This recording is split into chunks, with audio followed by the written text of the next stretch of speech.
before we get things officially really started, I want to make sure that everybody got a comment form and handout in your hand. If you don't have one, I'm going to ask you to raise your hand so we can put one in your hand.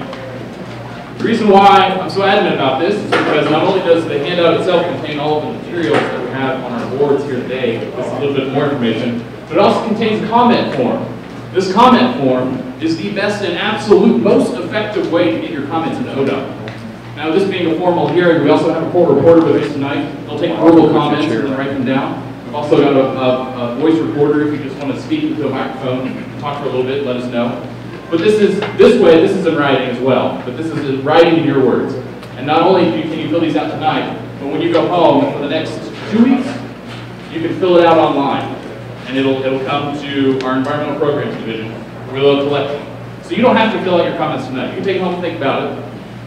But that comment form is going to be, like I said, the best, official, most effective way to get your comments about this project and about the environmental assessment as a whole. Now, so it looks like everybody's got one. That's good to hear. When we go on into after the formal presentation, we'll have a question and answer session.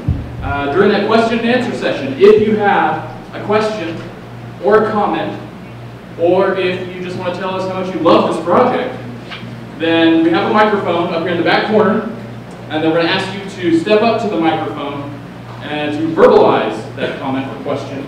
So that way not only can the whole audience hear, but as well as our court reporter, and we can get it into the document in the official record. So, I think at this point in time, I'd like to turn the microphone over to Brian Taylor, the Division Engineer for Oklahoma Department of Transportation for Division 4. Mr. Taylor? Thank you. I want to welcome everybody for coming out. Thank you for letting us use this facility. Something that I did not know existed, and I'll definitely bring my family back to check out. We're replacing a bridge built in 1936. It's approximately 700, a little over 750 foot long. It is both structurally efficient and functionally obsolete. Structurally efficient means that there's problems with the structure, structurally, and the functionally obsolete, it's too narrow. This roadway carries about 13,000 vehicles per day,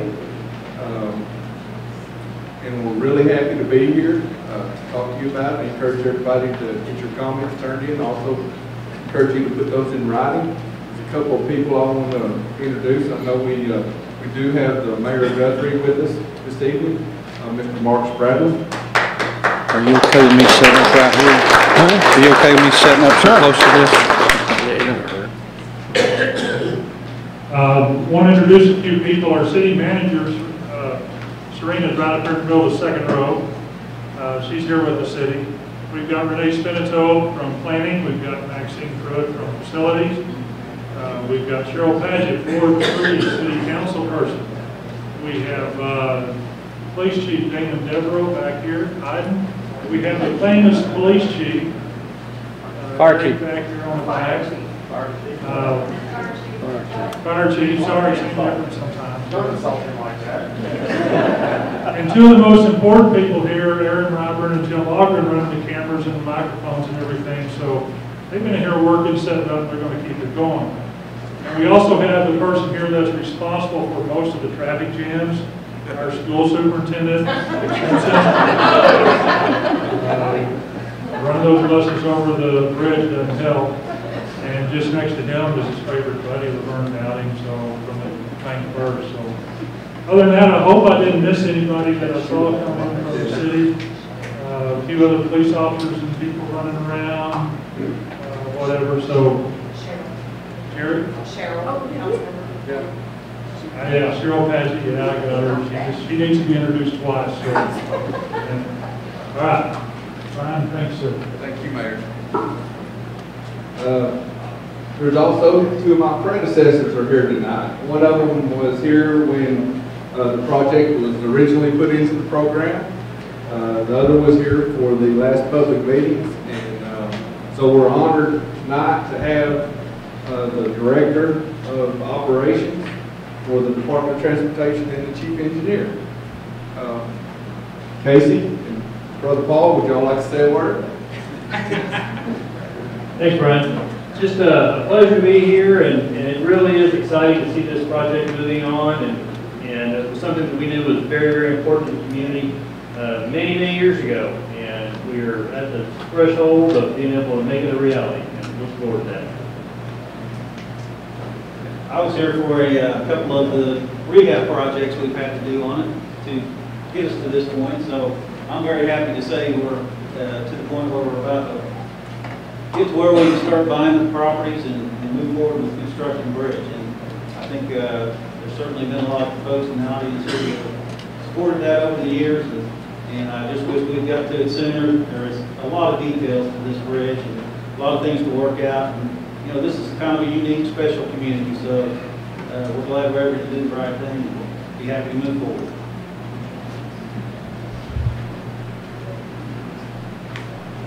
I want to thank the directors for being out, the chief engineer for being out here, and let you know they were the ones that brought the original need to the table and programmed it, but I'm going to be the one that gets to build it. And we're excited about it, and I'm going to turn the meeting back over to Frank and just to encourage your participation. Thank you, Mr. Taylor. Now, all right, now let's get to the meat and potatoes of this thing, right? Turn off your cell phones or mute them, so that way we don't disturb the presentation. You can get all the information you can out of this presentation. Mr. Stegman, CPNY. All right, thank you. Welcome. My name is Scott Stegman. I'm the Environmental Project Manager with CPNY, and I'm in charge of completing the environmental assessment for this project. Thank you for coming out tonight. So the purpose of this hearing, I don't know if it's mentioned, but this is a federally funded project, and this is part of the NEPA process, part of the environmental assessment process, the environmental assessment document that will be completed. Tonight we're going to summarize previous public input. We're going to talk about the purpose and need for the project.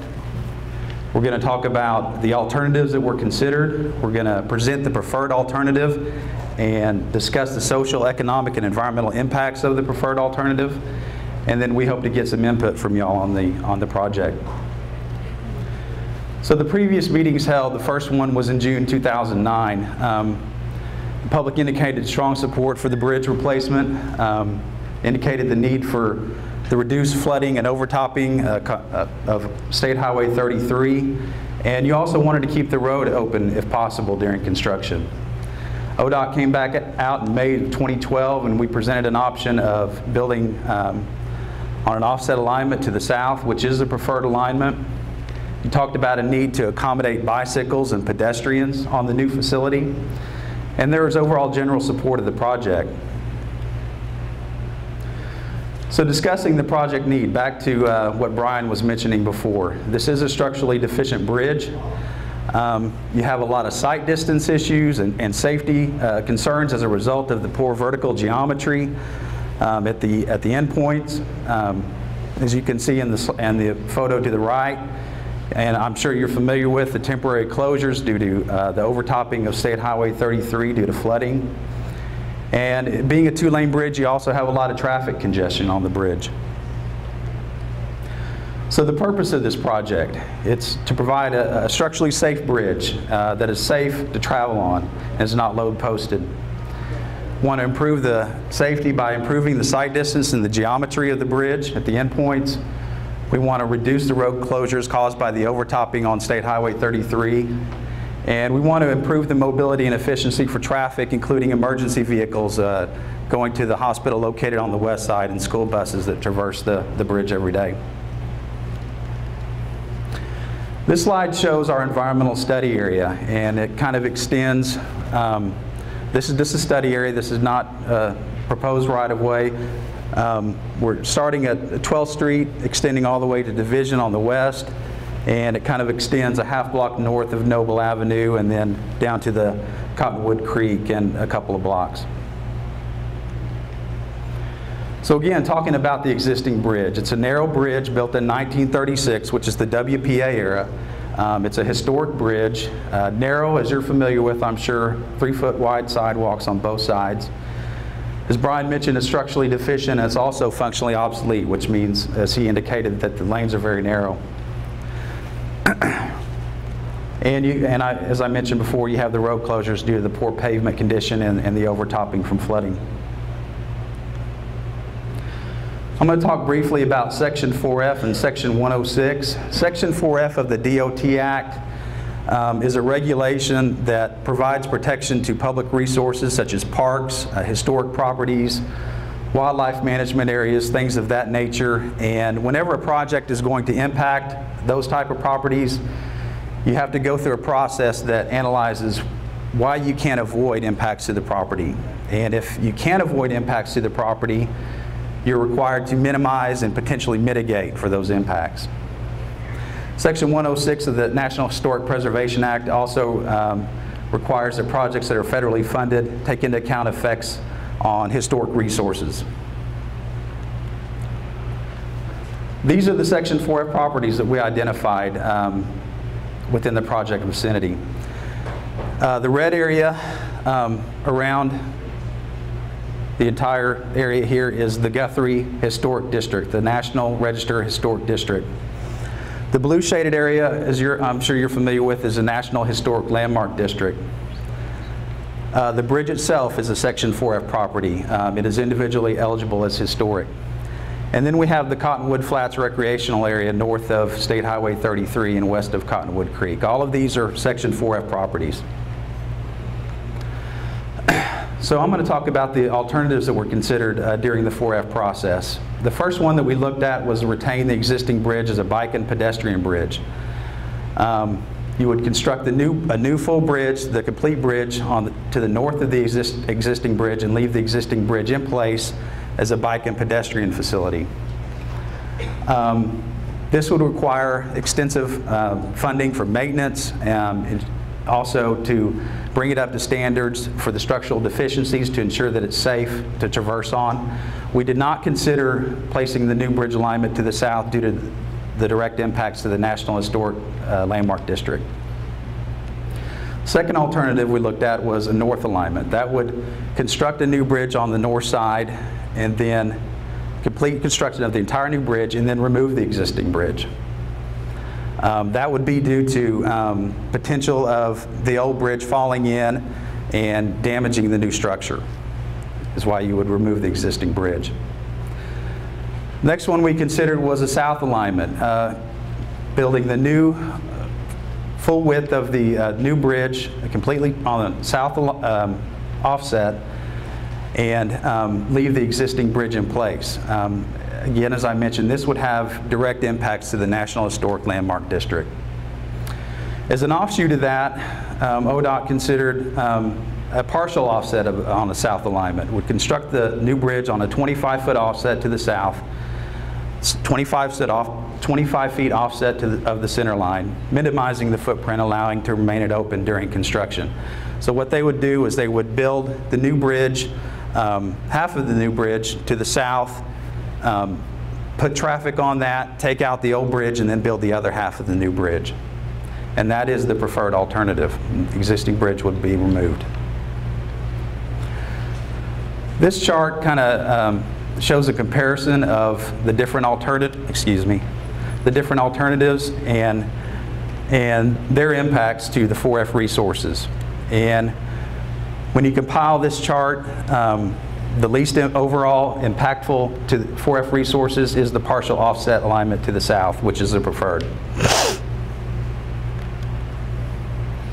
Again, the preferred alternative for the new structure is to offset the new bridge approximately 25 feet south of the existing center line. We'll have 4 12-foot wide driving lanes with 7-foot sidewalks on both sides with traffic barrier.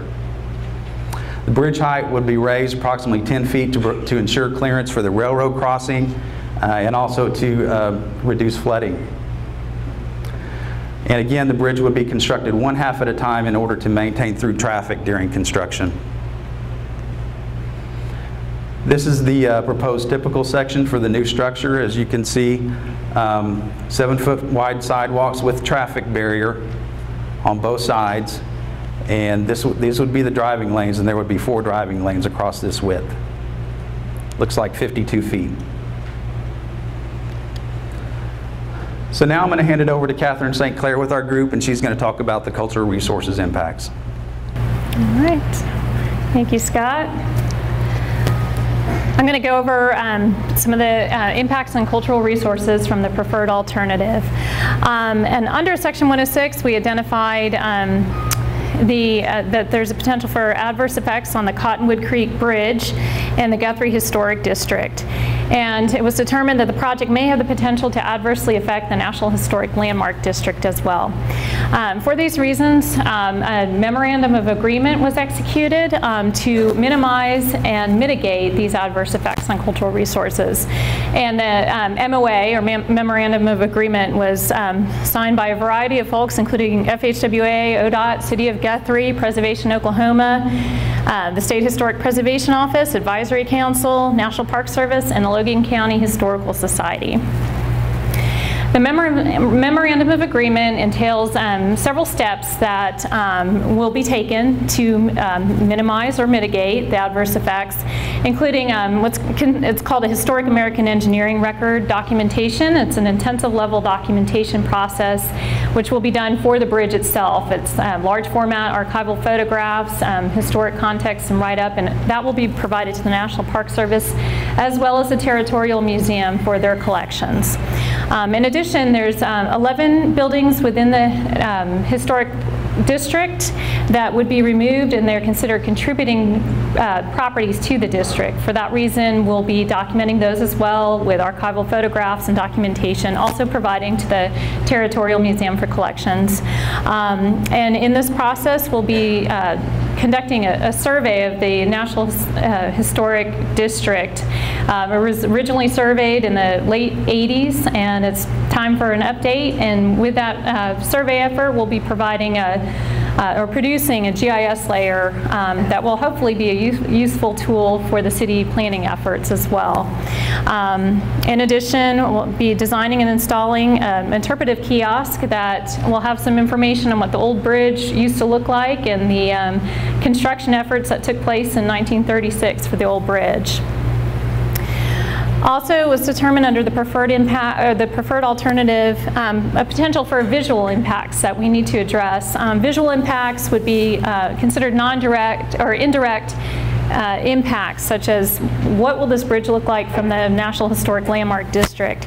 To minimize any of these visual impacts, we're considering things like a landscape screening where you're not looking at the approach wall, but instead you'll look, it'll be screened with vegetation, or aesthetic treatments to the bridge, which can be considered a decorative railing, or perhaps some kind of lighting that'll help complement the bridge's design into the surrounding historic district. The 4F resources identified that would be impacted under the preferred alternative is, again, on the bridge itself, since it would be removed, and the Guthrie Historic District that is within our study area. And under the preferred alternative, there'd be no impact, no use under the National Historic Landmark District as a 4F property.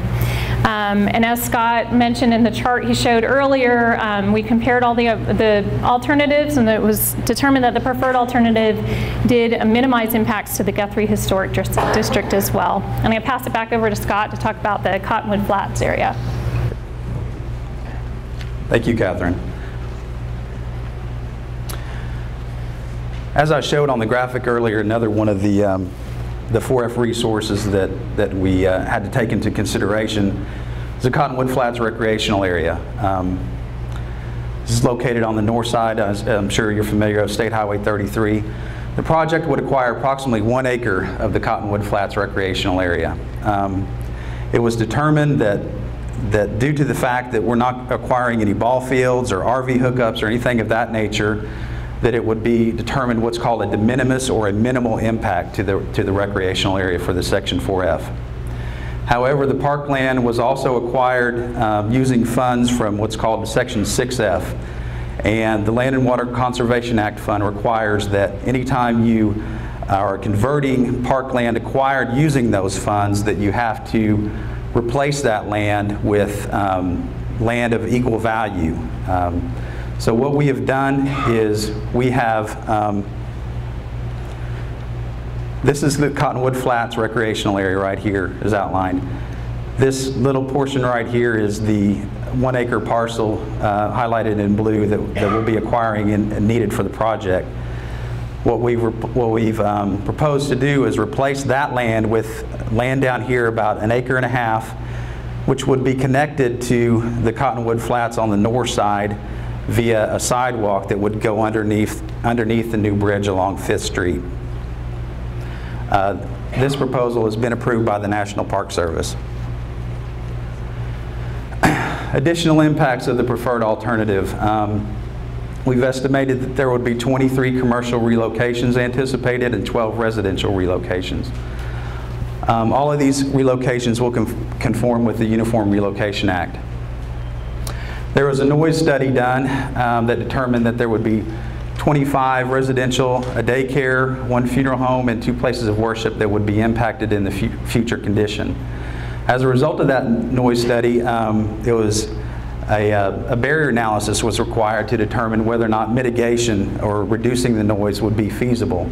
And due to all of the driveway connections, direct connections to Noble Avenue, and the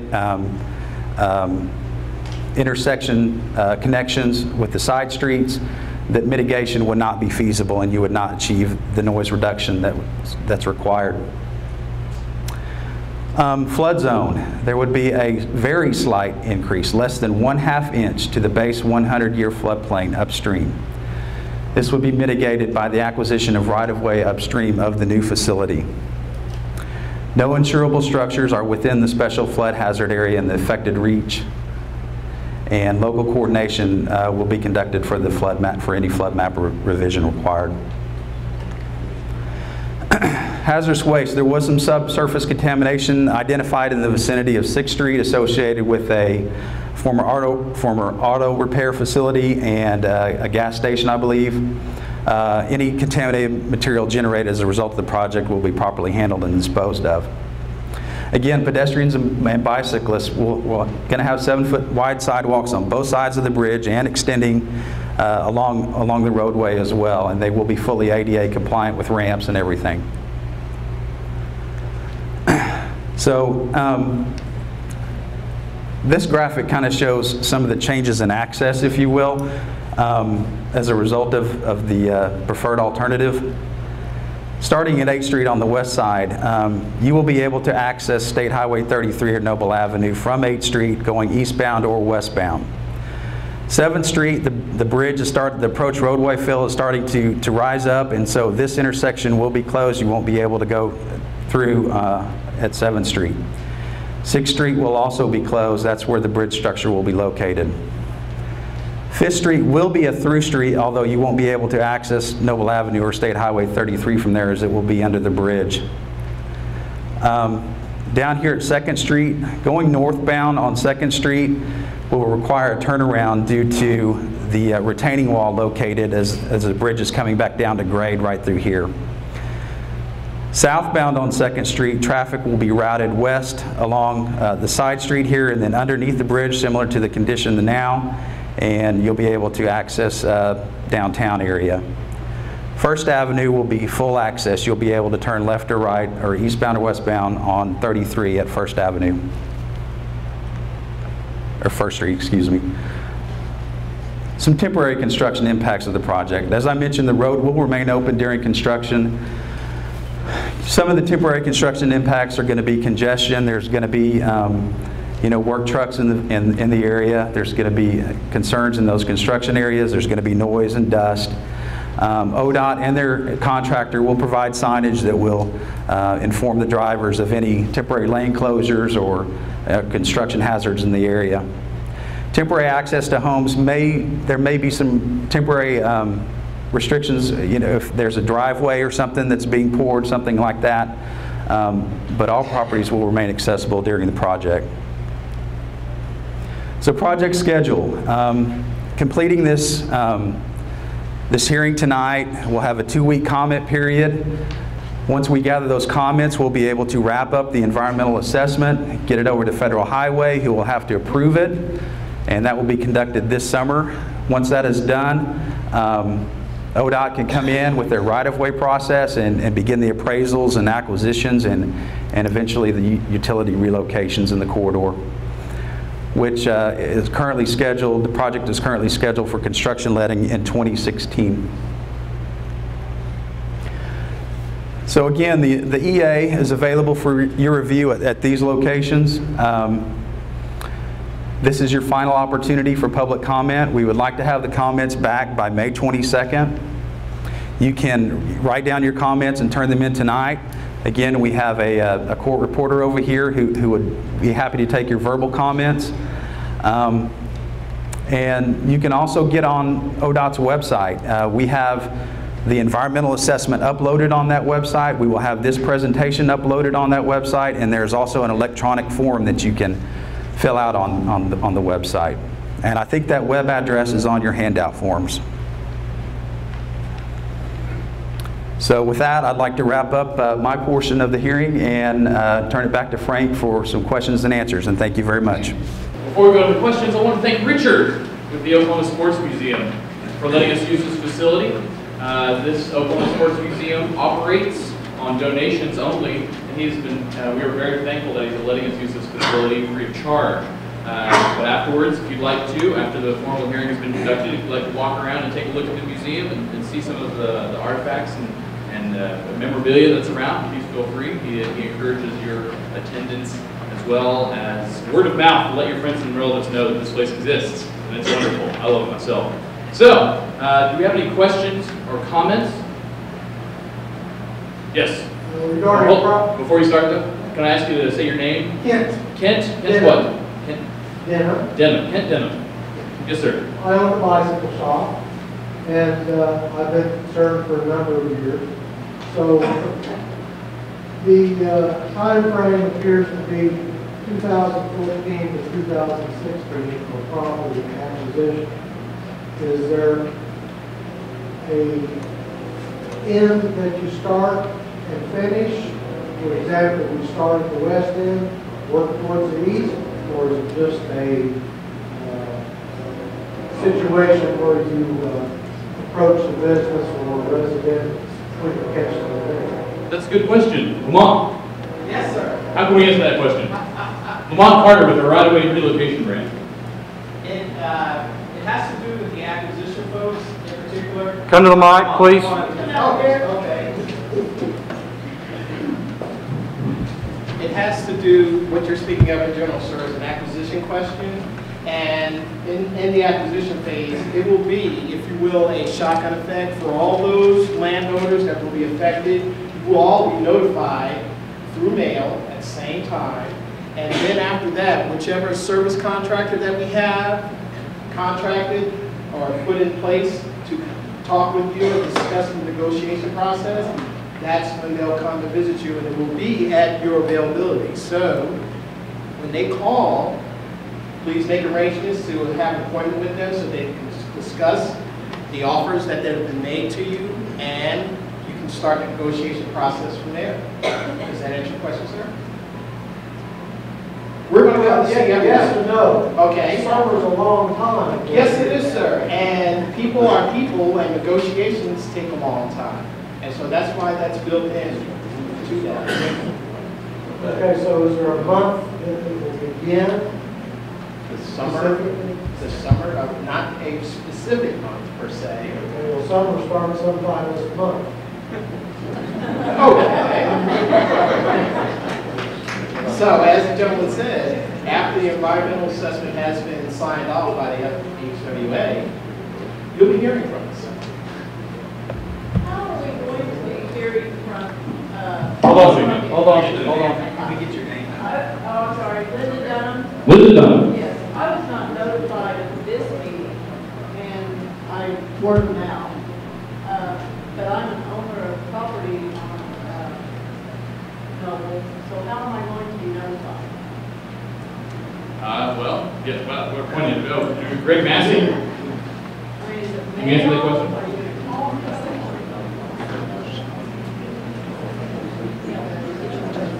I'm going to do a lot of walking tonight.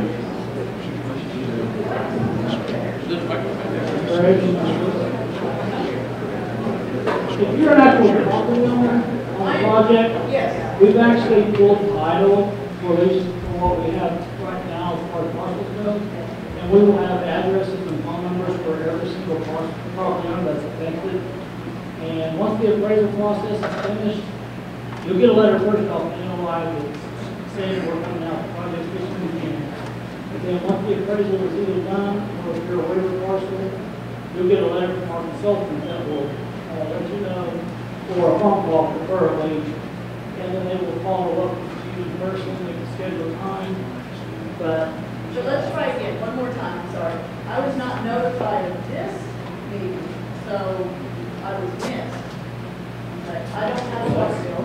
Thankfully, or hopefully, like, your postcard is still in my, or got lost. All I can say is there. We apologize for that interruption, but if you are a property owner, and you're going to be, and your property will be affected by this project, you will be notified.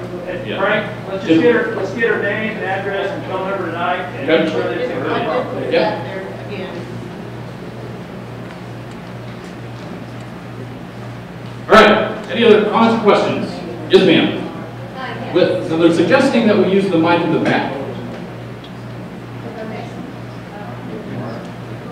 I think that is from our film and audio crew to make sure that we get everything on camera.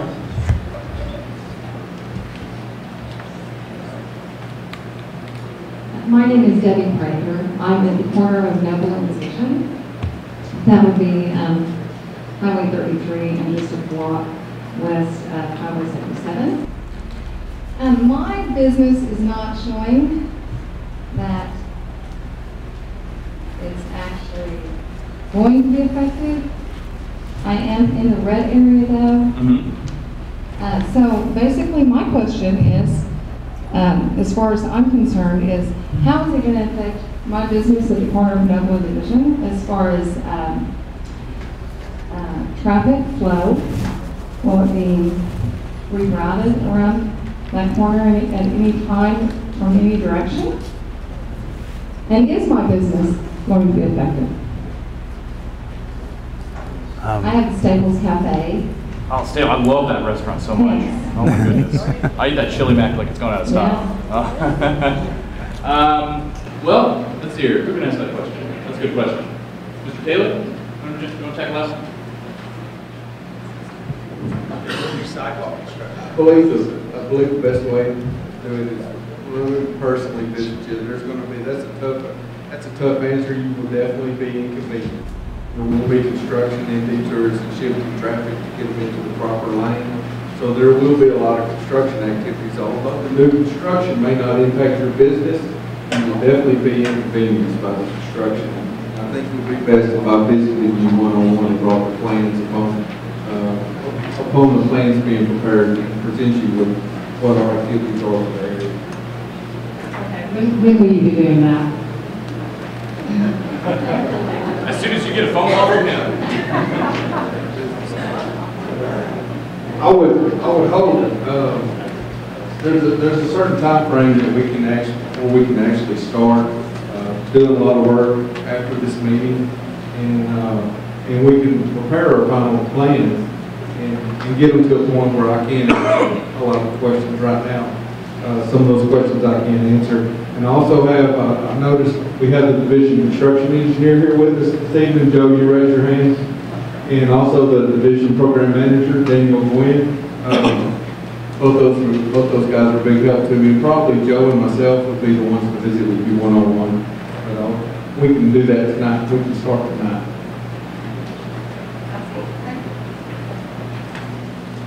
Thank you, Mr. Taylor. Yes, sir. Ron Powell. My concern is the House of Worship at 11th Street. How far out is the 4-lane going? I'm assuming there's going to be 4-lane after the bridge. And how far out is it going to be? That's a good question. I don't know here. Who can answer that? Eduardo Elder? Where is it? Oh, Eduardo's here. Ladies and gentlemen, Eduardo Elder. He's the engineering manager for this area. The question, how far out is the 4-lane going? To the west or to the west? To the west. It's to the end of what our project is, between 11 and 12. Okay, between 11th and 12th, okay. I would attend the house of worship at the 11th, so I was just determining if we were going to be affected or not. My understanding, what precisely is that?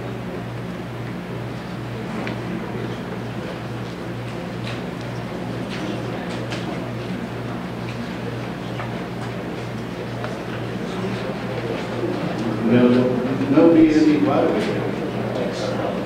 Sorry, I don't. We don't have private plans yet.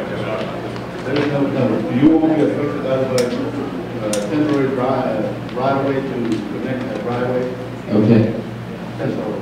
Okay, but it's not going to be Portland out to, because we're a block, almost a block in from where the green ends. Correct. We're going to be transitioning into whatever. Right, and then, Well, okay. yeah. Thank you. Thank you. Anybody else? Yeah, look, quiet. Wonderful. Well, it sounds like you got your questions answered, or at least got some information in your hands. And I'm really glad to hear that and see that, because that means that a good, and I would say good, an informed crowd is a good crowd, because that way you've got the best information you can. So I think it's because we have some more questions or comments. We'll go ahead and close. Oh wait, whoa, we got one more. Oh, I'm sorry. I apologize. I got distracted by the memorabilia. That's not quite misleading. All right, well then, I'm going to go ahead and close things off for tonight. Thank you very much for coming out.